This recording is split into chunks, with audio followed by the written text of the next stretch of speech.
જો આપણે પ્રકરણ શીખી રહ્યા છીએ 12મું ચેપ્ટર અને એમાં આપણે સૂત્ર શરૂઆતમાં સમજ્યા ત્રિકોણના ક્ષેત્રફળ 1/2 પાયો ગુણ્યા વેધ ક્ષેત્રફળ એટલે ત્રિકોણે રોકેલી જગ્યા ક્ષેત્રફળના ઘણા આકૃતિઓના સૂત્ર આપણે શીખ્યા છીએ આ હેરોનનું સૂત્ર છે એટલે કે વેધ અને પાયો ન આપેલા હોય માત્ર બાજુઓના માપ આપેલા હોય એની મદદથી ક્ષેત્રફળ શોધો તો હેરોનનું સૂત્ર છે s √s * s - a * s - b * s - c બધા જ સૂત્રો તમારે સતત યાદ કરતા રહેવા જ્યાં s અર્ધ પરિમિતિ છે હવે પરિમિતિ શું છે તો પરિમિતિની વ્યાખ્યા છે કોઈ પણ બંધ આકૃતિની બધી બાજુના માપનો સરવાળો ત્રિકોણને 3 બાજુ હોય તો ત્રણેય બાજુના માપના સરવાળાને એની પરિમિતિ કહેવાય નોર્મલી સંકેતમાં ખૂણા a ની સામેની બાજુને સ્મોલ a b ની સામેની બાજુને સ્મોલ b અને ખૂણા c ની સામેની બાજુને સ્મોલ c સંકેતથી દર્શાવાય છે એટલે આપણે પરિમિતિ ત્રણેય બાજુનો માપનો સરવાળો ab + bc + ca પણ લખી શકીએ અને a + b + c પણ લખી શકીએ હવે આમાં કિંમત મૂકવાની છે અર્ધ પરિમિતિની બરાબર પરિમિતિ એટલે બધી બાજુના માપનો સરવાળો દરેક આનું માપ 10 આનું માપ 20 આનું માપ 30 હોય તો 10 + 20 30 + 30 60 એટલે પરિમિતિ થાય 60 આનું માપ 25 આનું માપ 25 આનું માપ 25 હોય તો પરિમિતિ થાય 25 તેરી 75 બરાબર આપણે અર્ધ પરિમિતિ શોધવાની છે એટલે a + b + c / 2 થશે પરિમિતિ તૈયાર આપેલી હોય કે પરિમિતિ 100 છે ત્રણેય બાજુનો માપનો સરવાળો 100 છે તો s ની કિંમત અર્ધ પરિમિતિ મૂકવા માટે 100 / 2 એટલે 50 થશે આજે આપણે આગળ દાખલા જોશું એમાં પહેલો દાખલો છે પહેલો અને ચોથો આપણે જોયા છે પહેલા લેક્ચરમાં આજે આપણે પાંચમો દાખલો જોઈએ આગળ પછી એક છઠ્ઠો દાખલો જોઈએ ત્રિકોણની બાજુઓના માપ પ્રમાણમાં આપેલા છે 12:17:25 ના પ્રમાણમાં છે અને પરિમિતિ આપેલી છે 540 સેન્ટીમીટર બરાબર હવે પ્રમાણ આપેલું છે એટલે ત્રણેય બાજુને આપણે a b c બરાબર 12:17:25 પ્રમાણ કહેશું બરાબર પ્રમાણ શું વસ્તુ છે કે 1:2 ના પ્રમાણમાં હોય કોઈ માપ છે 1:2 ના પ્રમાણમાં છે એટલે એક માપ 1 અને બીજું માપ 2 એવું જરૂરી નથી ધારો કે એક માપ 25 છે અને બીજું માપ 50 છે તો 25 * 25 25 * 50 1/2 તો 25 અને 50 1:2 ના પ્રમાણમાં છે બરાબર ધારો કે એક માપ 50 અને બીજું માપ 100 છે તો 50 * 100 તો પણ થઈ જશે 1/2 બરાબર તો 50 અને 100 પણ 1:2 ના પ્રમાણમાં છે એમ કહેવાય બરાબર એટલે જ્યારે 1:2 નું પ્રમાણ આપેલું હોય તો એને આપણે x/2x કહેશું x/2x એક માપ x હશે તો બીજું કયું હશે 2x હશે આમાં શું થશે x આપણે આમાં થશે x 25 એટલે અને 25 * 50 થઈ ગયા 25 * 50 આમાં x થશે 50 તો છેદમાં થશે 50 × 2 એટલે 100 બરાબર તો આમાં આપણને ત્રણ સંખ્યા પ્રમાણમાં આપેલી છે તો આપણે માટે લખશું a બરાબર હશે 12x b બરાબર હશે 17x ત્યારે c બરાબર હશે 25x બરાબર પ્રમાણમાં છે એટલે એવું નહીં કે ત્રણ બાજુમાં 12 17 અને 25 હશે બરાબર પણ આના પ્રમાણમાં હશે એટલે આપણે x શોધી લેશું તો આ ત્રિકોણની ત્રણેય બાજુના માપ ખબર પડી જશે હવે પરિમિતિ આપેલી છે કેટલી આપેલી છે 540 સેમી માટે અર્ધ પરિમિતિ જેને આપણે s તરીકે ઓળખીએ છીએ એ 540/2 બરાબર 270 સેમી આપણને મળી જશે 270 સેમી હવે સૂત્ર જે છે s બરાબર a + b + c છેદમાં 2 બરાબર આ સૂત્ર છે એમાં આપણે a ખબર છે 12x b ખબર છે એટલે +17x અને c ખબર છે +25x છેદમાં 2 અને s ની કિંમત આપણે શોધી છે અર્ધ પરિમિતિ s 270 સેમી તો એની જગ્યાએ અહીંયા લખીએ 270. s ની કિંમત 270. હવે બીજું સ્ટેપ લખીએ આપણે સાદુરૂપ. આપણે બે છેદમાં છે, આ બાજુ શું કરશે? ગુણાકાર કરશે. એટલે 270 ગુણ્યા 2 થશે. આ ત્રણેયનો સરવાળો 5 ને 7 12 ને 2 14 નો ચોગડો વધી 1 એટલે 3 ને 4 ને 5 54x થઈ જશે. 54 ગુણ્યા x છે તો 54 આ બાજુ ક્યાં જશે? ભાગાકારમાં એટલે કે છેદમાં. તો 270 ગુણ્યા 2 છેદમાં 54 બરાબર રહી જશે. આનું આપણે સાદુરૂપ આપશું એ આપણને મળશે x ની કિંમત. બરાબર. 27 દુ 54 થશે એટલે 2 અને 54 માં 2 ઉડી જશે. 27 27 દાણ 270 એટલે x બરાબર આપણને મળશે 10. ગુણોત્તરને એકમ નહીં હોય આને, એટલે x બરાબર મળશે આપણને 10. હવે x ઉપરથી આપણે a b અને c કિંમતો મેળવી શકશું.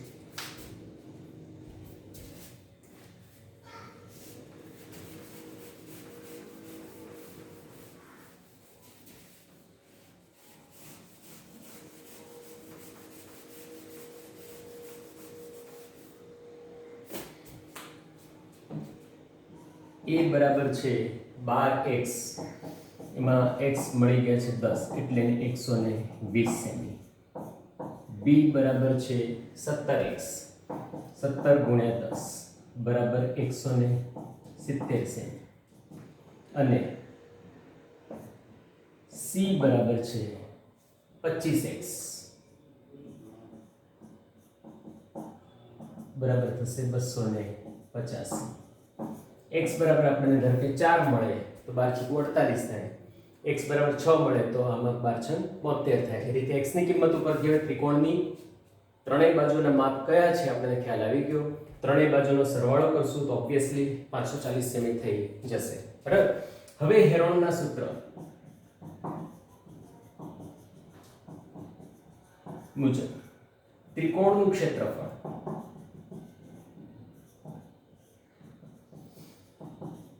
બરાબર √ s × s - a s - b s - c. બહુ જ ધ્યાનથી સૂત્ર લખો, એની અંદર કિંમતો મૂકો, બરાબર ને નીચે જ બરાબર આવે.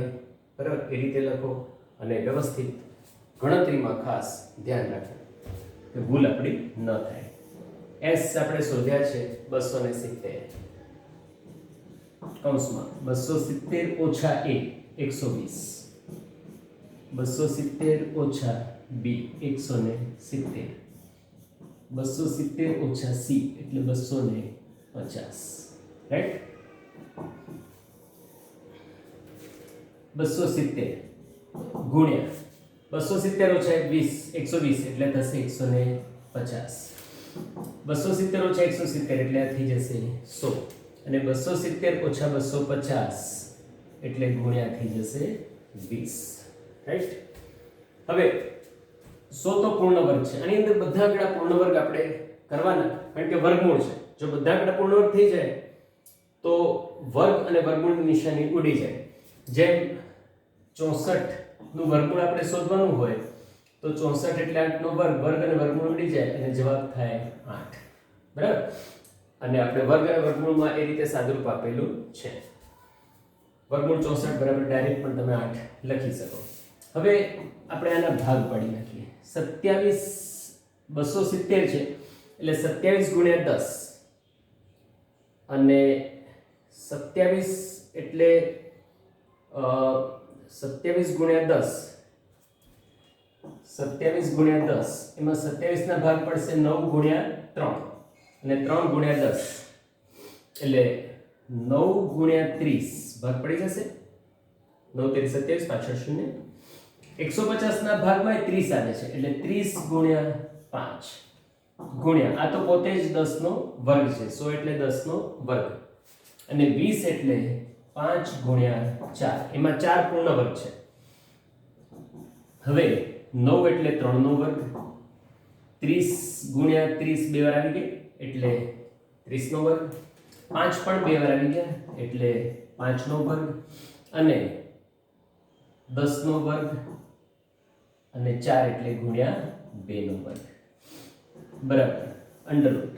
હવે આ દરેક સંખ્યા 3 ગુણ્યા 30 ગુણ્યા 5 ગુણ્યા 10 ગુણ્યા 2 ના આખા કૌંસનો વર્ગ થઈ જશે બરાબર. ગુણાકારના ઘાતનો નિયમ, કૌંસની અંદર જેટલી સંખ્યા હોય ગુણાકાર સ્વરૂપમાં ઉપર જે ઘાત હોય દરેક પદને લાગુ પડે.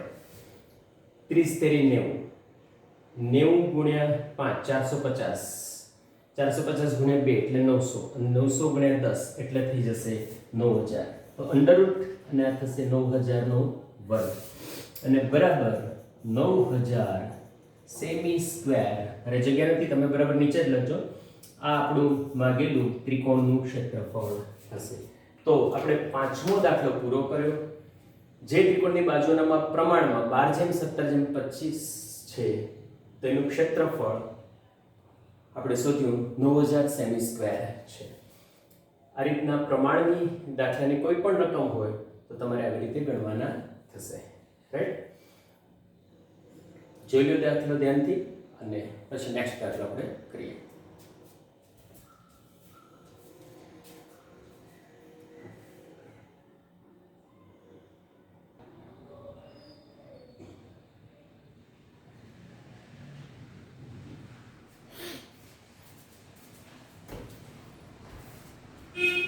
દાખલો આપણે જોઈએ છઠ્ઠો.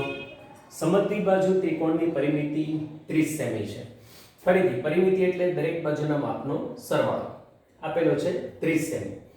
સમાન બાજુ, હવે સમદ્વિબાજુ ત્રિકોણ, સમદ્વિબાજુ કે જેની બે બાજુ સમાન છે. ત્રણ પ્રકારના ત્રિકોણ હોય: વિષમબાજુ ત્રિકોણ, સમદ્વિબાજુ ત્રિકોણ અને સમબાજુ ત્રિકોણ. રાઈટ? તો સમદ્વિ એટલે બે બાજુ એની સમાન હશે. તો સમાન બાજુઓની દરેકની લંબાઈ 12 સેમી છે બરાબર, અને એનું ક્ષેત્રફળ શોધો બરાબર. તો સૌથી પહેલા તો પરિમિતિ આપેલી છે 30 સેમી. પરિમિતિ એટલે ત્રણેય બાજુના માપનો સરવાળો. મેં તમને પહેલા કહ્યું ખૂણા a ની બાજુને સંકેતમાં સ્મોલ a, ખૂણા b ની સામેની બાજુને સંકેતમાં સ્મોલ b અને ખૂણા c ની સામેની બાજુને સંકેતમાં સ્મોલ c મેથેમેટિક્સમાં કહેવાય છે. રાઈટ? ત્રિકોણ PQR હોય તો p ની સામેની બાજુ સ્મોલ p થાય. તો a + b + c = 30 સેમી. એમાં આપણે જોયું કે આ બે બાજુ સમાન છે, AB અને AC. તો b ની વેલ્યુ છે 12 સેમી અને c ની વેલ્યુ છે એટલે કે આ બાજુની વેલ્યુ છે 12 સેમી. તો આપણે કિંમત મૂકશું 1 2 અને 3 માંથી બે ના માપ આપણને ખબર છે. ત્રણ સંખ્યાનો સરવાળો 30 આપેલો છે. આ બે ની કિંમત મૂકીને સાદુરૂપ આપશું તો a ખબર પડી જશે.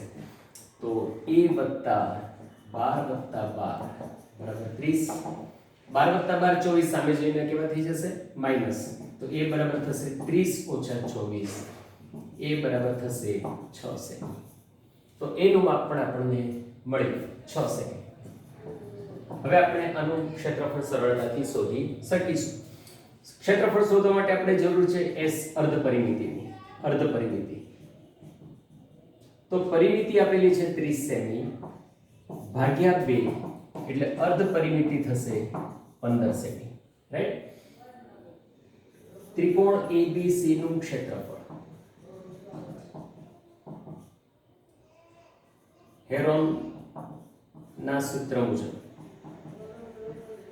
ત્રિકોણ ABC નું ક્ષેત્રફળ સૂત્ર લખીએ પહેલા આપણે s * s - a